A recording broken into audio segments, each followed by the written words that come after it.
दोस्तों नमस्कार, मैं श्यामनाथ यादव अम्बेडकरवादी।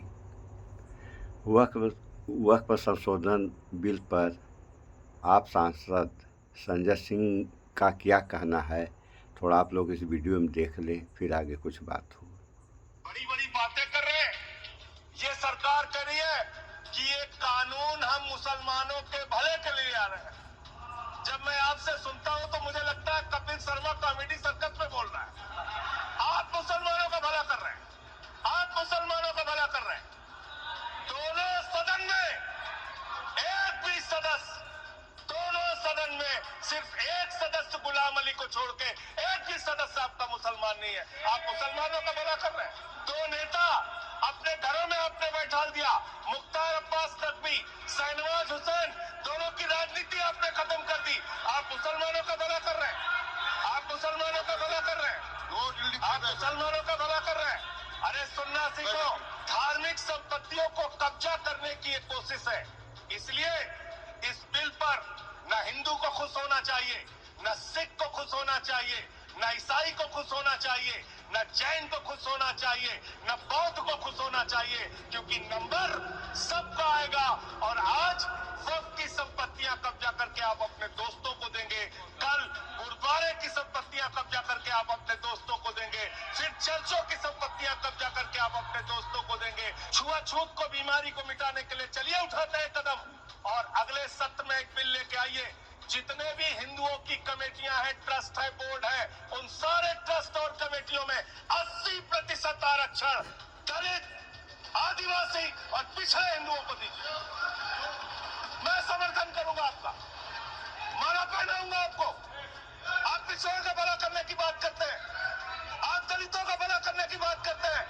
आपकी मातृ संस्था आरएसएस 100 साल तक आपने एक भी दलित, पिछड़ा और आदिवासी, एक भी महिला को आज तक आरएसएस का प्रमुख नहीं बनाया। आप दलितों और पिछड़ों और आदिवासियों की और किसी गलतफहमी में मत रहिए। आपको लोकसभा के चुनाव में मात्र 36% वोट मिला है। इस देश की 64% आबादी आज भी आपके खिलाफ है, आज भी आपके खिलाफ खड़ी है। किसी गलतफहमी में मत रहिए। बड़ी बड़ी सत्ता उखड़ गई और चली गई।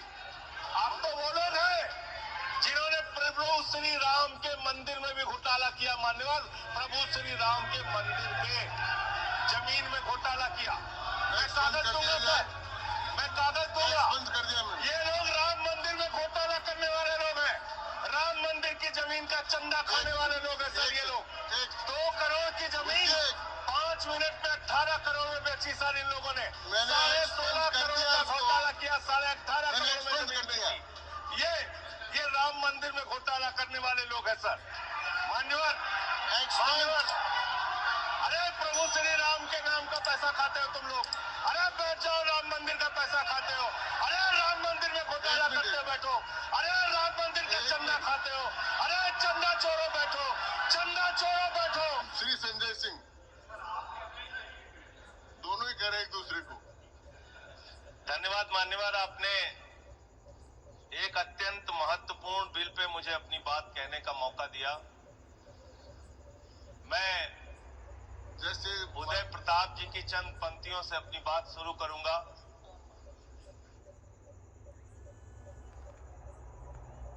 न मेरा है न तेरा है, ये हिंदुस्तान सबका है।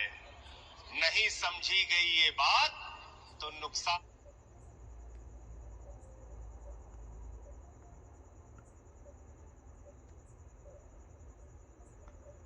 सबका है। न तेरा है न मेरा है, ये हिंदुस्तान सबका है। नहीं समझी गई ये बात तो नुकसान सबका है।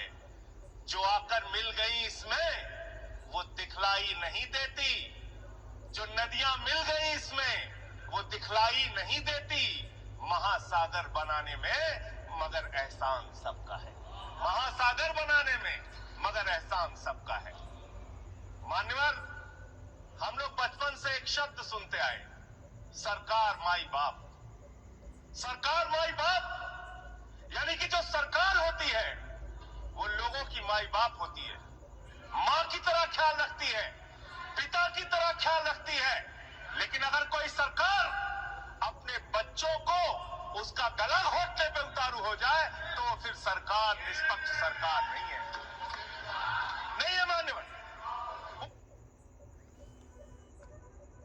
सौतेली माँ है, वो सौतेली माँ है, उसका व्यवहार सौतेला है।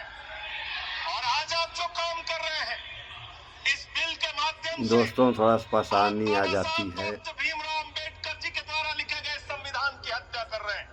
और ये बात मैं इसलिए कह रहा हूं कि बाबा साहब डॉक्टर भीमराव अंबेडकर जी ने संविधान की धारा 26 में लिखा, धार्मिक मामलों के प्रबंधन की स्वतंत्रता, धार्मिक एवं धर्मार्थ उद्देश्यों के लिए संस्थाओं की स्थापना एवं रखरखाव करना, धर्म के मामलों में अपने स्वयं के मामलों का प्रबंधन करना, चल एवं अचल संपत्ति का स्वामित्व एवं अधिग्रहण करना तथा ऐसी संपत्ति का कानून के अनुसार प्रशासन करना। यह अधिकार आपने नहीं दिया, यह अधिकार किसी भारतीय जनता पार्टी के लोगों ने नहीं दिया, यह अधिकार बाबा साहब डॉक्टर भीमराव अंबेडकर जी के द्वारा लिखे गए भारत के संविधान ने दिया माने। और आप उस संवैधानिक अधिकार को छीन रहे हैं एक गैर संवैधानिक बिल लाके। क्या क्या लिखा इस कानून के अंदर आपने, किस तरीके से आपने इस संविधान की हत्या करने का काम किया। आप बड़ी बड़ी बातें कर रहे हैं, ये सरकार कह रही है कि ये कानून हम मुसलमानों के भले के लिए आ रहे हैं। जब मैं आपसे सुनता हूं तो मुझे लगता है कपिल शर्मा कॉमेडी सर्कस में बोल रहा है। आप मुसलमानों का भला कर रहे हैं, आप मुसलमानों का भला कर रहे हैं। दोनों सदन में एक भी सदस्य, दोनों सदन में सिर्फ एक सदस्य गुलाम अली को छोड़ के एक भी सदस्य आपका मुसलमान नहीं है। आप मुसलमानों का भला कर रहे हैं, आप भी मुसलमानों का भला कर रहे हैं। पूरी सरकार में एक मंत्री आपका मुसलमान नहीं है, आप मुसलमानों का भला कर रहे हैं। दो नेता अपने घरों में आपने बैठा दिया, मुख्तार अब्बास नकवी, शहनवाज हुसैन, दोनों की राजनीति आपने खत्म कर दी। आप मुसलमानों का भला कर रहे हैं, आप मुसलमानों का भला कर रहे हैं, आप मुसलमानों का भला कर रहे हैं। अरे सुनना सीखो पहले। मान्यवर मैं इनके इस कानून में क्या क्या लिखा हुआ है, क्या क्या कहा है इन्होंने। बिल्डिंग बैठ जाए, कृपया गुलाम अली बैठ जाए। धार्मिक संपत्तियों को ये बिल कब्जा करने की नापाक कोशिश है इतनी और शांति धार्मिक है संपत्तियों को सदन में, इतनी कब्जा शांति करने के लिए। सदन में इतनी शांति है कि आराम से आप बोलोगे तो आराम से बोल रहा हूँ सर। हाँ। आप बैठे हैं तो आपको देख के वैसे ही आराम आ जाता है। आपको देख के मैं वैसे ही आराम में रहता हूँ सर। आप जब है आपका संरक्षण है तो आराम से ही बोल रहा हूँ। बोलिए। मान्यवर, धार्मिक संपत्तियों को कब्जा करने की एक कोशिश है। इसलिए इस बिल पर न हिंदू को खुश होना चाहिए, न सिख को खुश होना चाहिए, न ईसाई को खुश होना चाहिए, न जैन को खुश होना चाहिए, न बौद्ध को खुश होना चाहिए, क्योंकि नंबर सबका आएगा। और आज वक्फ की संपत्तियां कब्जा करके आप अपने दोस्तों को देंगे, कल गुरुद्वारे की संपत्तियां कब्जा करके आप अपने दोस्तों को देंगे, फिर चर्चों की संपत्तियां कब्जा करके आप अपने दोस्तों को देंगे, फिर बौद्धों की संपत्तियां कब्जा करके आप अपने दोस्तों को देंगे, फिर जैनों की संपत्तियां कब्जा करके आप अपने दोस्तों को देंगे, फिर मंदिरों की जमीनें कब्जा करके आप अपने दोस्तों को देंगे। आप तो वो लोग हैं जिन्होंने प्रभु श्री राम के मंदिर में भी घोटाला किया। मान्यवर, प्रभु श्री राम के मंदिर के जमीन में घोटाला किया। मैं कागज दूंगा सर, मैं कागज दूंगा। बंद कर दिया मैंने। ये लोग राम मंदिर में घोटाला करने वाले लोग हैं, राम मंदिर की जमीन का चंदा खाने वाले लोग हैं सर। ये लोग 2 करोड़ की जमीन 5 मिनट में 18 करोड़ में बेची सर इन लोगों ने। 16.5 करोड़ का घोटाला किया, 18.5 करोड़ में जमीन बेची। ये राम मंदिर में घोटाला करने वाले लोग हैं सर। मान्यवर, अरे प्रभु श्री राम के नाम का पैसा खाते हो तुम लोग। अरे बैठ जाओ, राम मंदिर का पैसा खाते हो। अरे राम मंदिर में घोटाला करते बैठो। अरे राम मंदिर का चंदा खाते हो। अरे चंदा चोरो बैठो, चंदा चोरो बैठो, चंदा चोरो बैठो, बैठ जाओ चंदा चोरो, चंदा चोरो बैठ जाओ। चंदा चोरो तुम लोग चंदा चोरो, चंदा चोरो तुम लोग, चंदा चोरो, चंदा चोरो, चंदा चोरो बैठो, चंदा चोरो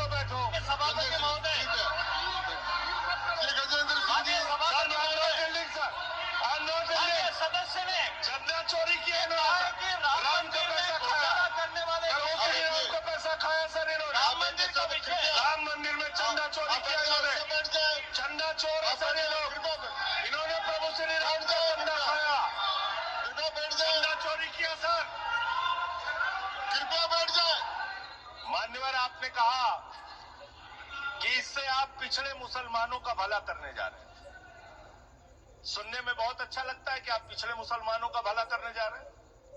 आपने इसमें कहा कि आप महिलाओं का भला करने जा रहे हैं। सुनने में बहुत अच्छा लगता है कि आप महिलाओं का भला करने जा रहे हैं, लेकिन ये सरकार और यहां पे इस समय मंत्री जी नहीं है, मैं उनसे पूछना चाहता हूं, आप देश को और सदन को गलत जानकारी क्यों दे रहे हैं? मानवर 2013 के वो बिल में जो भारतीय जनता पार्टी की सहमति और सहयोग से पास हुआ, उसमें भी महिलाओं के लिए आरक्षण था। मना कर दीजिए कि नहीं था? मना करिए कि हम गलत बोल रहे हैं। मानवर मंत्री जी ने कहा 1 करोड़ सुझाव आया। मैं आपसे पूछना चाहता हूं, कितने करोड़ ईमेल आए, कितने करोड़ पत्र आए, कितने करोड़ सुझाव आए? पूरे देश को जानकारी दीजिए, और मैं आपको दावे के साथ कह सकता हूं, जब पूरा सच सामने आएगा तो देश को पता चलेगा कितने लोग इस बिल के विरोध में थे, कितने लोग इस बिल के समर्थन में थे। मैं जेपीसी का सदस्य था मानवर, मैं कह रहा हूं आपसे लाइए। और आप पिछड़े मुसलमानों का भला करना चाहते हैं? मैं आपसे हाथ जोड़कर निवेदन करता हूं, विनती करता हूं, और हमारे जो मित्र उधर भी हैं, अगर आप मेरी बात से सहमत हैं तो समर्थन करना।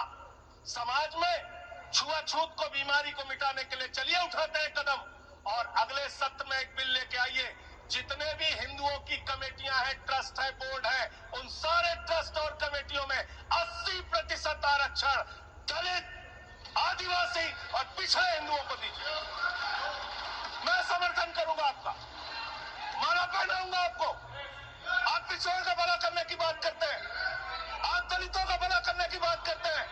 आपकी मातृ संस्था आरएसएस 100 साल तक आपने एक भी दलित, पिछड़ा और आदिवासी, एक भी महिला को आज तक आरएसएस का प्रमुख नहीं बनाया।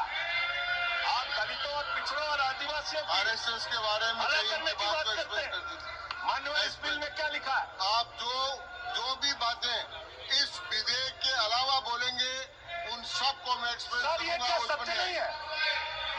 क्या ये सच नहीं है? सर, मेरा टाइम रोका जाए। और सर, बिल के बारे में बात करते हैं माननीय।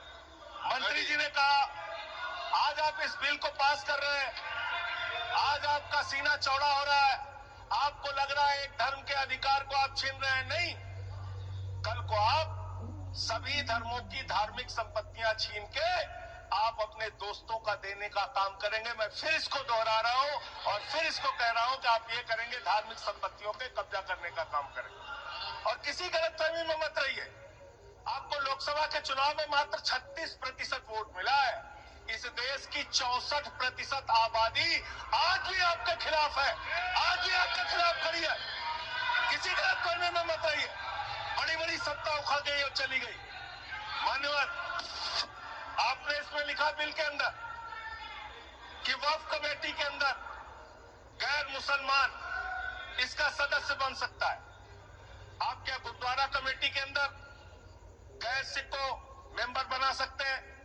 क्या ईसाई कमेटी के अंदर गैर ईसाई को सदस्य बना सकते हैं?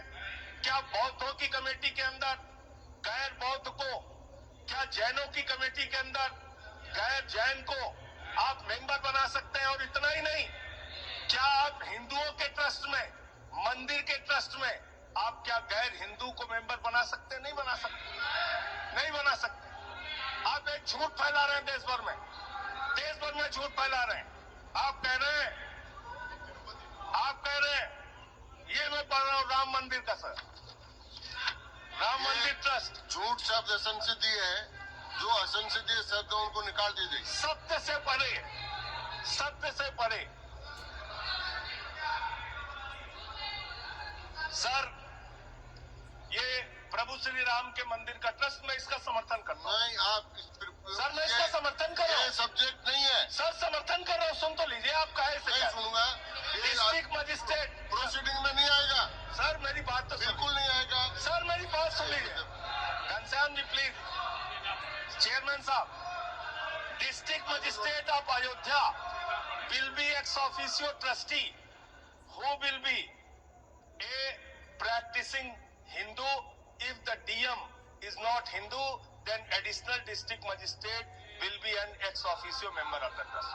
हम इसका समर्थन करते हैं सर, हिंदू धर्म के ट्रस्ट में हिंदू को मेंबर होना चाहिए, आपने लिखा, हम इसका समर्थन करते हैं। लेकिन आप दूसरे धर्मों के ऊपर कह रहे हैं। कल को आप गुरुद्वारा कमेटियों में कहेंगे सिख नहीं दूसरे धर्म के लोग इसमें आएंगे।